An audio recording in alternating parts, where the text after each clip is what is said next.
Welcome, my lovely students. Today I'm going to teach you the road not taken by Robert Frost. So, look at the first stanza.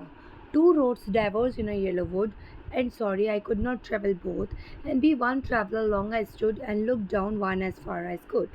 To where we it bent in the undergrowth. तो basically थोड़ा सा पहले word meaning checkout कर लेते हैं. Okay, सो पहली line के अंदर जो पहली लाइन दिख रही है आपको, उसके अंदर डाइवर्ज और येलो वुड है. डाइवर्ज का मतलब होता है separated and took a different direction. Basically अगर हम एक चीज़ के दो पार्ट कर देते हैं जो आगे जाके दो हिस्से बन जाते हैं, एक ही से जुड़े हुए जो दो हिस्से बन जाते हैं, that is called a diverge. Yellow would होता है basically forest with decomposing leaves. Basically autumn season से रेफर कर रहा है. ओके, अब हम इसके एक्सप्लेनेशन पे आते हैं.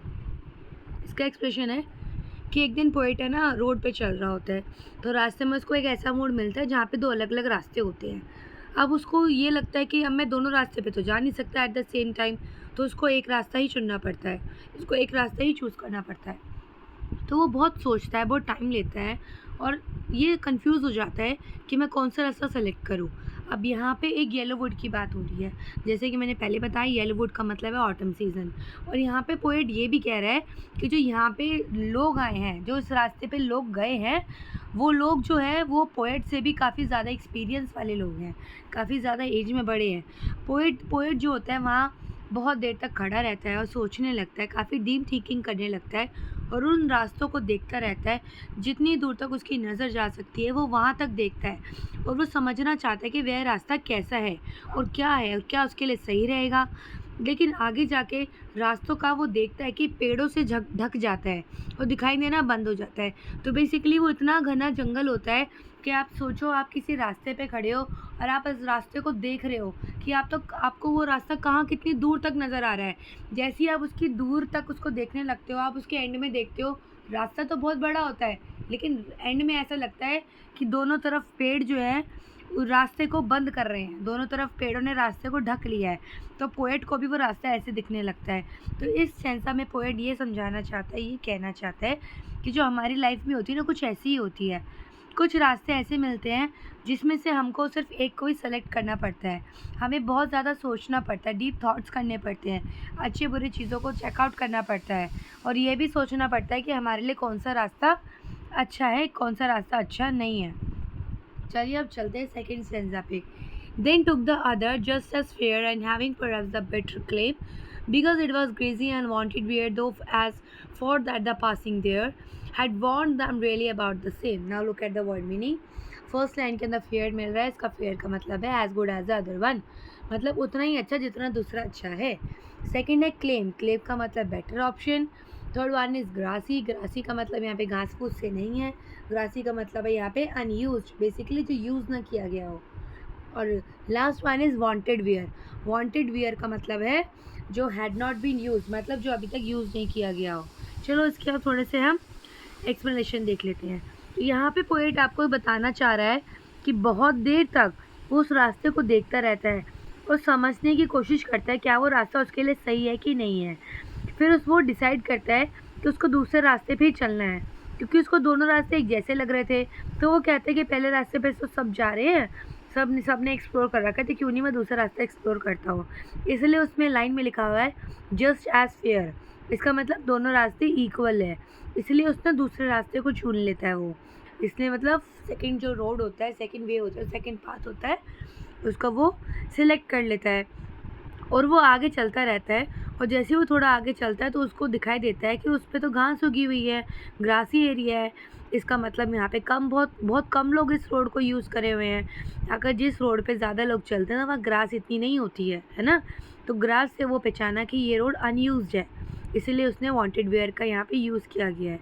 ठीक है, जैसे ही वो कुछ दूर तक चलता है उसको फील होता है कि वो जो रास्ते हैं घिस चुके हैं, यानी पहले से लोग यहाँ पे रास्तों पे चले हैं लेकिन इनमें ज़्यादा फ़र्क नहीं था, दोनों रास्तों में ज़्यादा फ़र्क नहीं था, बस इतना था कि एक में थोड़े ज़्यादा थे, एक में थोड़े कम थे. ठीक है, तो इस सेंस में पोएट आपको समझाना चाहता है कि हमारी लाइफ भी कुछ ऐसी ही होती है. हमारे पास बहुत सारे ऑप्शंस होते हैं जिसमें हमें बहुत सारे चैलेंजेस देखते हैं, बेनिफिट लॉस हमें देखना पड़ता है. हमें कुछ ना कुछ प्रॉब्लम, डिलेमा, कन्फ्यूजन होते हैं, लेकिन हमें अपनी विजडम से, हमें अपनी कैपेबिलिटी से, हमें थोड़ा अपनी इंटेलिजेंस से अपने लिए एक परफेक्ट रास्ता चूज़ करना पड़ता है. Now look at the third stanza. And both that morning equally lay in leaves no step had trodden black. Oh, I kept the first for another day, yet knowing how many leads on to way, I doubted if I should ever come back. चलो अब इसके हम थोड़े से word meaning देख लेते हैं इस स्टेंजा के. यहाँ पे एक सबसे डिफ़िकल्ट वर्ड जो मुझे दिखाई दे रहा है वो है ट्रॉडन. ट्रॉडन का मतलब होता है वॉक्ड ओवर. ओके, मतलब वॉक्ड ओवर. अब हम इसके एक्सप्लेनेशन की तरफ चलते हैं. तो यहाँ पे पोएट कहना चाहता है कि उस मॉर्निंग ऐसा लग रहा था कि दोनों रास्ते सेम थे, दोनों ही रास्तों पे पत्तियाँ गिरी हुई थी, लीव्स गिरी हुई थी as per the yellow would, that means the autumn season. फिर उसके बाद है कि दोनों ही रास्ते पे जहाँ वो चल रहा था उस पर किसी के ज़्यादा निशान नहीं थे, और जो लीव्स थी वो भी फ्रेश थी. ऑटम सीज़न के हिसाब से येलो नहीं थी प्रॉपर, थोड़ी थोड़ी ग्रीन लीव्स थी. और वह सोचता है, आगे चलते चलते सोचता है, क्या ये रास्ता मैं दोबारा आऊँगा.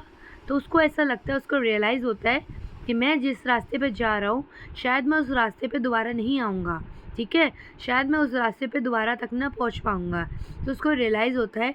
अब ये आपको इस सेंसर की तरह समझाना चाहता है कि हमारी लाइफ में जो भी ऑप्शंस हमारे लिए अवेलेबल होते हैं और जो हम सेलेक्ट करते हैं, हमें बहुत वाइजली सेलेक्ट करना चाहिए, क्योंकि एक बार हम जब सेलेक्ट कर लेते हैं उसके बाद हम दोबारा वापस नहीं आ सकते हैं. हम पास्ट में जाके उसको करेक्ट नहीं कर सकते हैं. इसलिए हमारे फ्यूचर्स के जो भी डिसीजन होते हैं उसको हमें बहुत वाइजली ही सोचना पड़ता है, बहुत वाइजली ही सेलेक्ट करना पड़ता है, उसी के हिसाब से आगे चलना पड़ता है. Now look at the last stanza. I shall be telling this with a sigh, somewhere edges and edges hence, two roads diverge in a wood, and I took one less travelled by, and that has made all the difference. Now look at the word meaning. sigh का meaning होता है deep breath, गहरी सांस लेना. इसका मतलब relax होना. कोई चीज़ हम जब सोचते हैं ना, कभी कभी बहुत गहरी चीज़ थिंकिंग में चले जाते हैं, जब बहुत ज़्यादा सोचने लग जाते हैं, है ना. तो यहाँ पे उसका मतलब है डीप ब्रेथ लेना. बेसिकली सोचते सोचते हम कहते हैं चलो हमने कुछ तो सोचा, कुछ तो अच्छा किया, जो एक होता है ना, एक रिलैक्स फील होता है, उसको यहाँ पे वो डीप ब्रेथ बोल रहा है. हैंस का मीन्स होता है here in the future. Now look at the explanation. यहाँ पे पोएट कहता है कि फ्यूचर के अंदर वह बहुत गहरी थिंकिंग, मतलब डीप थॉट सोचे, डीप थॉट से अपनी कोई भी डिसीजन लेगा, जल्दबाजी में कोई भी फैसला नहीं लेगा. और वह अपने लाइफ में जहाँ भी उसके बाद दो रास्ते होंगे, मल्टीपल ऑप्शंस होंगे, ठीक है, वहाँ वो उसके बारे में बहुत सोचेगा, प्रो कॉन सोचेगा, बेनिफिट लॉस सोचेगा, सब चीज़ें सोचेगा. उसी के बाद उसके बाद डिसाइड करेगा कि उसको क्या करना है. तो इसी तरह से इस सेंस में पोएट आपको ये कहना चाहता है कि जब आप बड़े हो जाओगे तो आप भी यही कहोगे.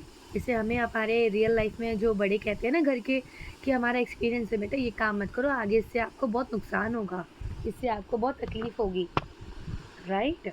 उसी तरीके से पोएट आपको कहना चाहता है कि आप कोई भी लाइफ में डिसीजन लोगे तो सोच समझ के डिसीजन लेना.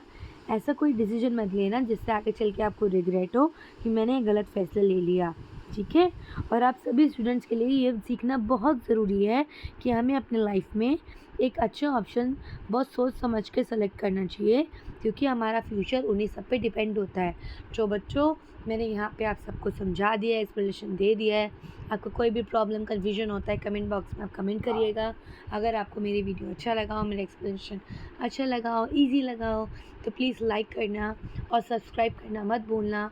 ठीक है, और मैंने यहाँ पे एनसीईआरटी के सॉल्यूशंस भी दे रखे हैं, प्लस मैंने प्राइवेट बुक के जो क्वेश्चंस आंसर होते हैं वो भी प्रोवाइड कर रखे हैं. अगर आपको और भी कुछ इन्फॉर्मेशन चाहिए हो तो प्लीज़ कमेंट बॉक्स में बताना मत भूलना. Please like, share and comment. Thank you.